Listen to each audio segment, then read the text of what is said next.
자, 비하인드 씬이라는 제목으로 룻기 말씀 함께 나누고자 합니다. 지난주에 제가 거의 30년 이상 만에 30년 만에 대학 동창을 이렇게 만났습니다. 어떻게 보면 우연히 만났죠. 대학을 졸업하고 이 친구가 이제 미국으로 건너와 가지고 교육학 박사 받고 이제 뉴저지에 있는 한 대학에서 이제 교수로 일하고 있고, 또 아기는 안 생기다 늦게 생겨서 늦둥이 애를 키운 엄마가 되어 있었습니다. 이제 뉴저지 살면서 남편하고 이제 동네에 있는 미국 교회에 이제 출석한다 이렇게 얘기를 했는데, 이 친구가 어떻게 하여튼 제 소식을 알게 되고 하면서 유튜브를 봤나 봐요. 설교를 듣게 되고 또 그러면서 이제 쭉 팔로우하다가 제가 그 CGN TV에 나왔던 그런 것들도 막 보게, 간증 프로 막 이런 것도 보게 되면서 이제 연락처를 어떻게 알게 됐는지 저한테 연락이 와서 한번 꼭 만났으면 좋겠다. 그래서 이제 알았다고 그러면 밖에서 이제 만나자 이렇게 했더니 자기 집을 꼭 와야 된대요. 그래서 초대하고 싶다 그래서 남편분하고 이제 댁에 계셔서 이제 초대받아서 이제 가서 간단하게 차린다 그러는데 한국 사람 다 거짓말이죠. 상다리가 부러지게 막 엄청나게 와서 먹으라 간단하게 차렸다 근데 간단하지가 않았어요. 하여튼 뭐 엄청나게 차려가지고. 근데 하여튼 그래서 식탁에 교제를 했는데 옛날 얘기도 하고 뭐 친구들 얘기도 하고 뭐 이런저런 이야기꽃을 피웠습니다. 무엇보다 이제 신앙적인 질문이 많은 친구라 이런저런 신앙적인 대화들도 많이 하게 됐던 것 같아요. 미국 안에서 저한테 2년하 이렇게 반말하는 유일한 여성도 온 것 같습니다.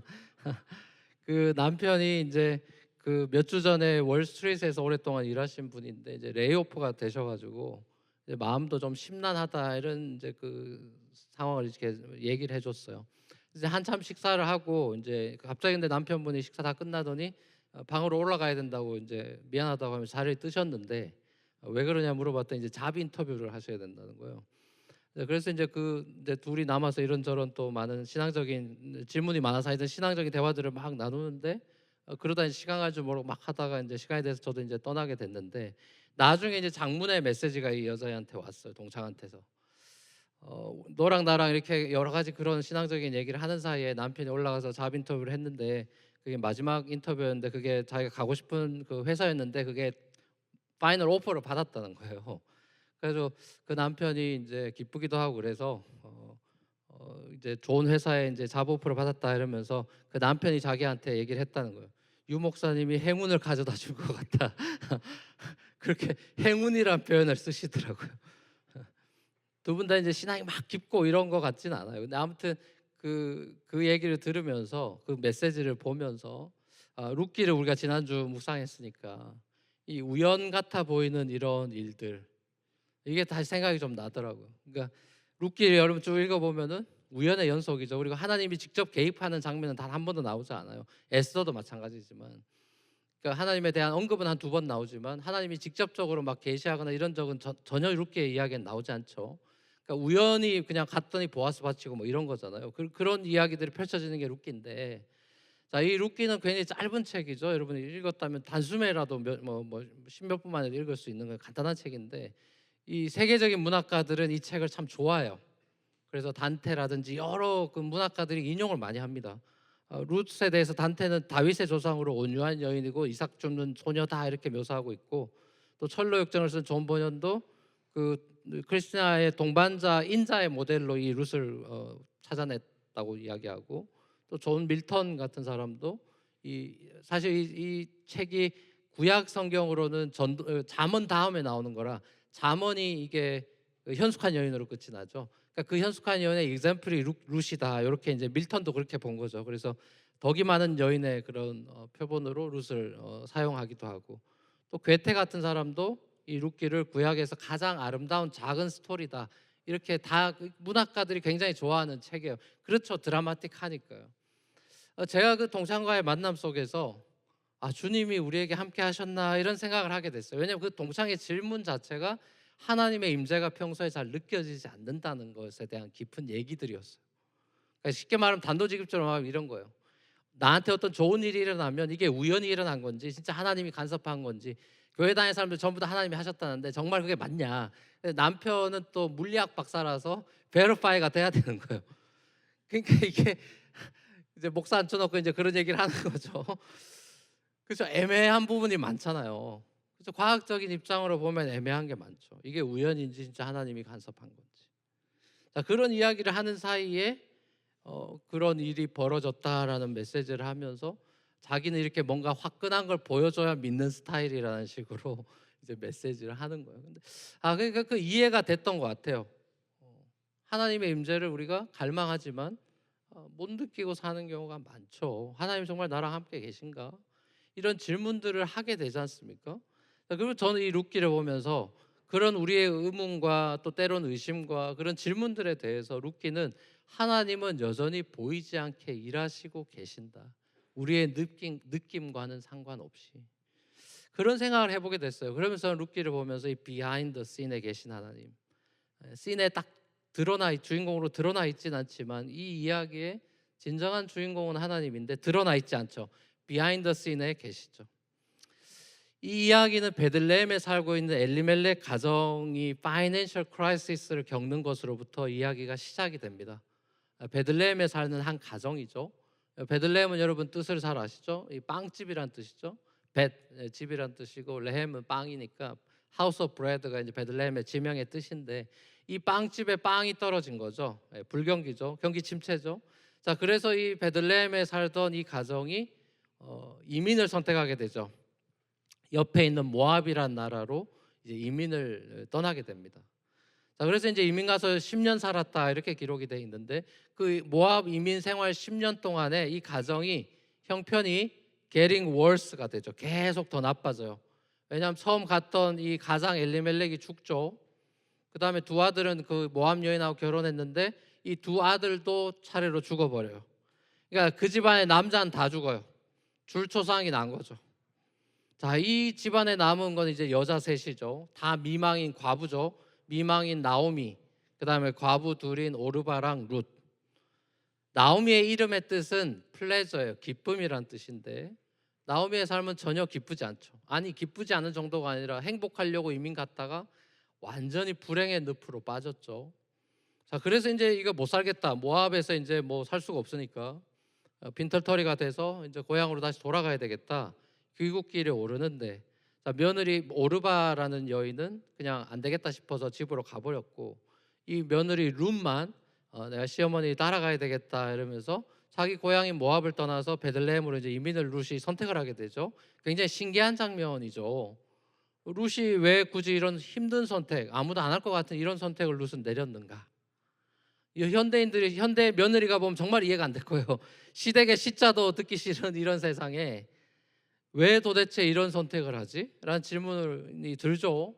더더군다나 이 나오미 집안의 부자도 아니고 뭐 건질 게 하나도 없는데 지금 아무것도 없는 여인인데 하나님의 심판처럼 더더군다나 느껴지는 어떤 정말 절망적인 집안 분위기 속에서 이 모압 여인이었던 룻이 도대체 왜 이런 선택을 내렸고 또 어떻게 이 약간 믿음의 발언을 하니까 어떻게 여호와 신앙을 가지게 됐을까? 참 아이러니죠. 그냥 딱 생각해도 요새도 마찬가지지만 예수 믿고 소위 말하면 복 받고 집안이 잘 풀려 나가야 전도가 잘 될 것 같다 이런 생각을 하잖아요, 우리는. 자, 근데 룻이 그런 케이스가 아닌 거죠. 집안이 정말 폭삭 쫄딱 다 망하고 남편도 죽고, 그러니까 이게 완전히 인생에 정말 이런 밑바닥이 없죠. 이런 밑바닥에서 우리식으로 하면 예수를 믿게 된 거예요. 그러니까 룻이 어떻게 신앙을 가지게 됐을까? 룻의 대사에서 조금 우리가 짐작은 해볼 수 있는 것 같습니다. 룻이 시어머니를 쫓아가면서 했던 말 중에 유명한 말이 있죠. 히브리 원어는 4단어밖에 되지 않는 짧은 말, 영어로도 뭐 짧게 표현할 수 있죠. Your people, my people, Your God, my God. 당신의 백성이 나의 백성이 되고 당신 하나님이 내 하나님이 됩니다. 여기 보면 하나님이란 표현, 내가 당신을 따르지만 당신의 하나님을 따르겠습니다, 이런 뉘앙스가 들어있죠. 자, 룻이 나오미 집안에 시집 와서 시어머니인 나오미의 평소의 행동을 보면서 나오미를 통해서 여호와를 봤다라고밖에 생각할 수 없는 대목이 아닐까. 어떻게 신앙을 갖게 됐겠어요? 나오미 때문이겠죠. 그렇게 보는 게 자연스럽겠죠. 자, 그러면 나오미에 뭘 봤냐?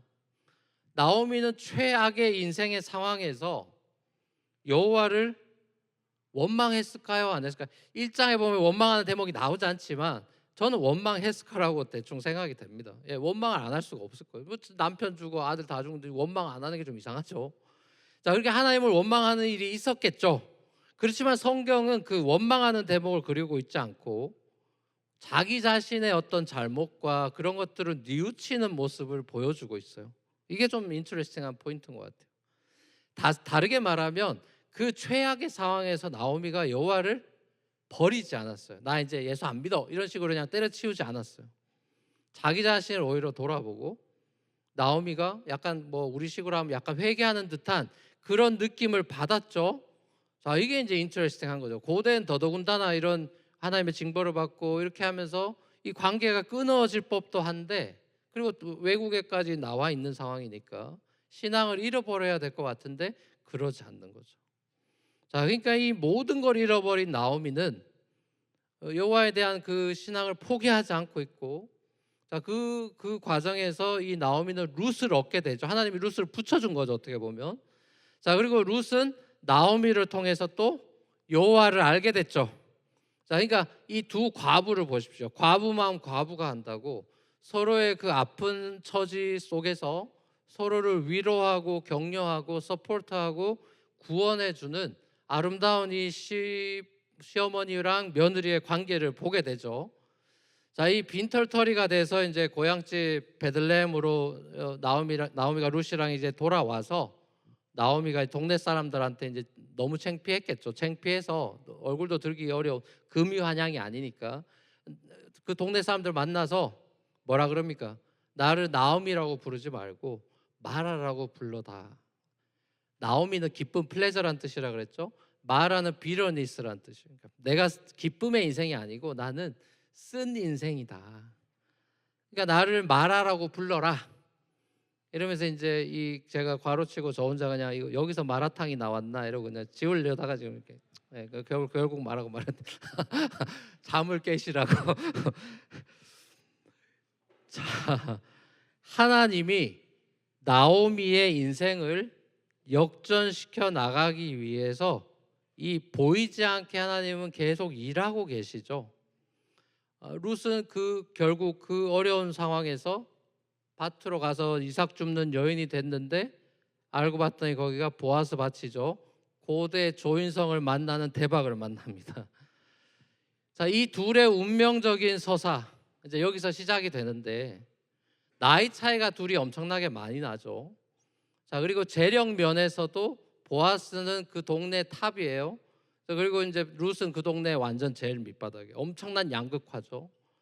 자, 그리고 유대 남자이자 이방 여자니까 아예 말을 섞을 수도 없는 이 정말 이 개처럼 여기는 그런 관계에 있는 유대 남자들 엄청나게 무시하는 이 이방인 여자라는 엄청난 갭이 있죠. 더더군다나 룻은 과부예요. 그러니까 성경에서 고아 과부 잘해주라는 얘기 하도 안 해주니까 성경은 계속 잘해주라는 얘기 아닙니까? 그러니까 그렇게 사회적으로 굉장히 멸시받고 천대받는 자, 이 룻. 자, 그 룻에게 보아스가 무조건적인 은혜를 베풀어 줍니다. 그렇죠? 엄청 챙겨주죠. 자, 시어머니 나오미의 이제 코치를 받아가지고 보아스한테 이 룻이 적극적인 구애 행동을 막 이부자리 들치고 막 이러는 당찬 행동도 하는 걸 우리가 보게 되죠. 자, 이 서사의 절정은 이제 베들레헴 카운셀에 있죠. 그 주민 회의에서 보아스가 이제 공식적으로 룻을 아내로 맞아들이게 되는 그 절차를 밟는 과정, 사장에 나오는 그 과정이 클라이막스인데, 자, 이 장면에서 우리가 여러분이 아는 분은 아시는 소위 말하는 독특한 이스라엘의 제도인 고엘 제도를 우리가 봅니다. 고엘은 이제 히브리어인데 영어로는 kinsman redeemer 이렇게 많이 보통 번역이 되고 그러니까 이걸 다르게 표현하면 친족을 구원해 주는 사람 이렇게 되겠죠. 근데 이제 옛날 개역 개정 번역에서는 기업 물을 자 이렇게 번역이 돼 있고 새 번역에는 지방간으로서 책임을 져야 할 사람 이렇게 번역이 돼. 그러니까 말이 많다는 건 번역이 어렵다는 거죠. 고엘이 한 단어인데도 이렇게 장황하게 번역이 됐잖아요. 그러니까 지금 없는 제도, 이스라엘 외에는 없는 제도이기 때문에 이제 이 번역이 긴 거예요. 자, 이 고엘 제도는 레위기 25장의 그 율법에서 유래를 찾을 수 있고 간단하게 말하면 이 고대 소셜 시큐리티라고 보면 되는 겁니다. 사회 보장 제도죠. 고대 소셜 시큐리티 시스템. 그러니까 가난하게 돼버려 가지고 뭐 여러 가지 이유로 가난하게 돼서 자신의 유업으로 받은 땅을 재산을 잃어버린 사람, 자, 그 사람에게 그 유업의 땅을 다시 되찾아줄 수 있도록 구제해주는 제도가 고엘 제도예요. 이 룻기에는 나오미 집안이 이제 엘리멜렉 가정이 이민을 떠나는 바람에 땅을 잃어버리게 됐거나 아니면 땅을 팔고 떠났거나 뭐가 됐던 간에 이 땅에 대해서 뭔가 문제가 있고 이게 회복이 돼야 되는 상황이죠. 자, 이 리딤을 해줘야 되는 상황인데 뭐 빚이 있으면 빚을 갚아주든 어떤 식으로든 아무튼 파이낸셜리 해결해서 이 땅을 찾아줘야 되는 상황입니다. 자, 그 역할을 이제 고엘이 하는 건데 그 고엘이 보아스가 그 역할을 하게 되죠. 자, 근데 사장을 보면 고엘보다 더 그거의 권리와 의무가 가까이 있는 사람이 한 남자가 무명의 남자가 등장을 하죠. 더 가까운 친족이 있어요. 자, 근데 이 남자는 고엘로서의 의무나 권리를 난 행사 안 하겠다라고 신발 벗고 포기하죠. 자, 그래서 이제 이 결국에는 보아스가 그 고엘 노릇을 하는데 이유가 뭐겠습니까? 예, 이 사람은 머리가 빨빨 돌아가니까 딱 보니까 이건 자기한테 손해가 될 것 같아. 경제적인 이득보다 손실이 크다. 답이 나온 거죠. 자, 그래서 이 사람은 그걸 포기했죠. 그러니까 셀프 인트레스트의 이 무명의 고엘이 나오고 또 자기 먼저 생각하지 않는 이 철저하게 나오미와 룻을 생각해주는 셀프 세크리파이스의 고엘, 이 보아스의 두 명의 고엘의 대조를 사장이 보여주고 있습니다. 자, 이 모습은 1장으로 다시 연상을 시키죠. 이 오르바랑 룻, 자기한테 이게 도움이 안 될 것 같으니까 시어머니를 떠나는 이 오르바와 시어머니 도움이 안 돼도 시어머니한테 붙어 있는 이 룻의 모습을 우리가 대조를 보는 것처럼, 자, 이걸 보면 뭘 보여줍니까, 여러분? 이게 세상 사는 사람들의 세상의 지혜죠. 내 이득에 맞냐 안 맞냐가 기준이죠. 자기의 이득과 자기 유익을 먼저 구하는 세상의 논리를 보여줍니다. 자, 근데 룻이나 보아스의 행동은 그 당시 세상의 논리랑 안 맞죠. 룻은 시어머니를 따를 이유가 없는데 따르죠. 보아스가 이렇게까지 잘해줄 필요가 없는데 잘해줍니다. 자, 그러니까 이것은 바로 룻기의 핵심 메시지라고 볼 수 있어요. 그게 뭐냐? 3번 정도 나오는 구약을 관통하는 단어이기도 한 헤세드가 뭔지를 룻기는 보여줍니다. 헤세드. 이 단어가 3번 쓰여요. 근데 이게 이 룻기 전체를 관통하는 단어예요. 자기 유익을 구하지 아니하며, 어디서 많이 듣던 얘기죠. 고린도전서 13장 사랑장에 나오는 사랑은 자기 유익을 구치 않는다. 자, 그 사랑, 그 헤세드가 뭔지를 룻기는 보여주고 있습니다. 자, 우리가 룻기에서 지난 우리 2주간 사사기를 봤죠. 이 룻기는 사사시대가 배경이에요. 같은 시대예요. 영적 암흑기인 사사시대 속에 하나님은 이렇게 아름다운 이야기를 소개해주고 있는데 처음에부터 아름답지 않았죠. 엘리멜렉 가정은 사실은 이 사사기 시대의 평범한 가정이고 이것은 그냥 그 시대를 보여주는 축소판 같은 역할을 합니다. 엘리멜렉 원래 이름의 뜻이 뭐냐? 엘리는 여러분 많이 들어봤죠. 엘리 마이갓이란 뜻이잖아요. 멜렉은 말라 킹이란 뜻이에요. 엘리멜렉은 My God is King 이런 뜻인데 실제로 이 엘리멜렉은 그런 삶을 살진 않았죠. 하나님이 내 왕입니다라는 그런 신앙 고백으로 산 것 같진 않아요. 왜냐하면 먹고 살기 힘들다는 이유로 하나님이 어사인해준 유업으로 주신 그 베들레헴 땅을 떠나버리는 선택을 한 것부터가 하나님의 통치를 벗어나는 거죠. 그 언약 백성으로서 벗어나는 장면을 보는 거잖아요. 그러니까 자기가 왕이 되고 자기가 주인이 되어 가던 각자 자기 소견에 오른돌에 행했던 사사시대의 어떤 한 남자의 모습을 어떻게 보면 보여주고 있죠. 엘리멜렉이 이름은 엘리멜렉인데 신앙이 없는 모습인 거죠. 자, 그리고 그 가정에 어둠이 임했습니다. 자, 근데 이제 우리가 지난주 삼손을 봤듯이 하나님이 이 가정을 포기하거나 너희는 안 되겠다라고 버리지 않아요. 이 가정을 끝까지 함께 하시면서 이 가정을 결국은 회복시켜 주시죠. 그러니까 사사시대의 이 암흑기에 있는 이스라엘에 대한 모습이죠. 하나님이 이 이스라엘과의 언약을 맺었죠. 근데 이 이스라엘이 지금 사사기가 돼서 엉망이 됐죠. 근데 하나님이 이 이스라엘을 포기하거나 버리지 않아요. 신실하게 함께 하시고 헤세드를 베풀어 주시죠. 그 모습을 이 룻기가 보여주고 있어요. 룻기 1장에서 이 나오미 가정에 줄초상이 나는 죽음의 그림자가 굉장히 짙게 드리워 있었지만 4장으로 넘어오면 결론에 와서는 보아스와 룻을 통해서 생명이 태어나서 이 나오미가 이 애 끌어안고 춤추고 있죠. 자, 가문이 회복됩니다. 이 가문의 완전히 추락과 가문의 영광을 보죠. 자, 나오미의 회복은 사사 시대를 통과하고 있던 이 암울한 희망 없는 이스라엘에게 희망이 있다. 이스라엘의 회복에 대한 어떤 그런 예언적 메시지를 주고 있는 거예요. 이제 어떻게 보면 이 룻기는 나오미로 시작해서 나오미로 끝이 난다고도 볼 수 있기 때문에 책 제목이 룻이 아니라 어쩌면 나오미가 돼야 될런지도 몰라요. 나오미의 완전 엠티니스로 시작을 해서 나오미의 풀니스로 끝이 나고, 애도 지금 보아스랑 룻한테 태어났는데 애를 안고 있는 건 나오미고, 동네 사람들이 나오미가 애를 봤다라고 축하해주고 있죠. 자, 결국 하나님과 나오미와의 관계의 큰 프레임워크가 룻기라고 한다면 그 안에 보아스와 룻의 사랑 이야기가, 러브스토리가 들어있어요. 자, 이걸 이제 신약의 렌즈로 다시 들여다본다면 하나님과 나오미와의 관계는 하나님과 우리와, 성부 하나님과 나와의 관계라고 볼 수 있다면, 보아스와 룻의 관계는 서로 사랑하는 관계, 예수와 우리의 고엘 대신 예수와 우리의 관계. 예수님이 리디머잖아요. 킨스맨 리디머가 되어주셨죠. 왜요? 히브리서 2장에 보면 우리를 동생으로 삼았다고 돼 있으니까. 예수님이 우리의 고엘이 돼서 오셔서 우리에게 헤세드를 베풀어 주셨고, 우리가 다시 하나님의 자녀가 될 수 있는 놀라운 은혜를 베풀어 주셨다. 룻기의 엔딩이 이것을 우리에게 보여줍니다. 룻기 엔딩에 족보를 붙여넣은 이유가 바로 신약과의 관통을 위해서죠.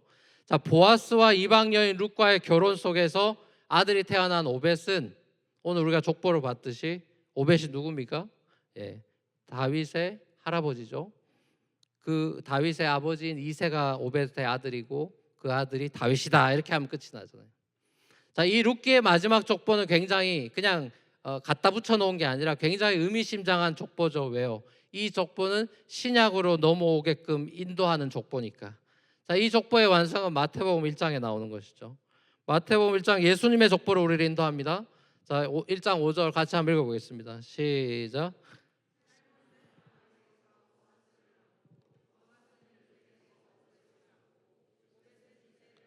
예, 아멘. 자, 이거 우리 여호수아서 볼 때 제가 인용을 했던 구절이에요. 기억이 나십니까, 여러분? 창녀 라합 얘기할 때 이 구절을 다시 한번 봤었죠. 라합의 아들이 바로 보았어요. 라합이 아들 참 멋있게 키웠구나, 이런 상상도 해보게 됩니다.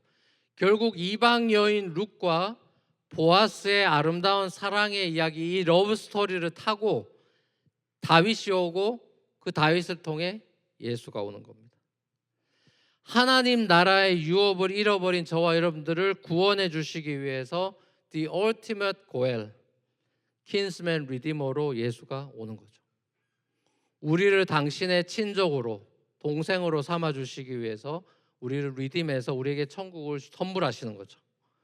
예수님이 우리에게 천국의 유업을 주시기 위해서 자신의 재산만 내놓고 뭔가 그것을 세크리파이스를 했던 보아스와는 비슷하면서도 다르게, 보아스는 자기의 목숨을 내어놓진 않았지만 예수는 자신의 목숨을 내어놓아서 십자가에서 자기 자신을 브레이크다운해서 그 헤세드의 사랑으로 우리를 리딤해 주셨어요. 아무런 자격 없는, 그리고 우리 스스로는 하나님의 나라의 유업을 받을 수 없는 이방 여인 같은 룻, 스스로는 아무것도 할 수 없는 여인 같은 룻 같은 저와 여러분에게 하나님은 우리에게 모든 하나님께 속한 신령한 유업들을 다 주셨죠.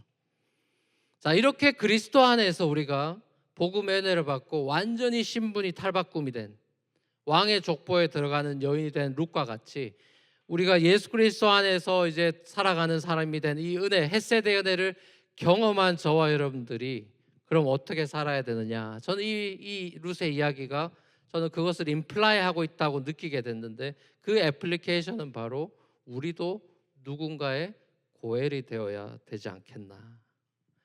하나님의 헤세드를 경험한 그리스도 안에서 우리가 받았다면 우리도 보아스처럼 룻처럼 가까운 가족들에게, 친족들에게, 이웃들에게 무조건적인 사랑, 이 헤세드를 실천하는 그런 삶을 살아야 되는 게 아닌가.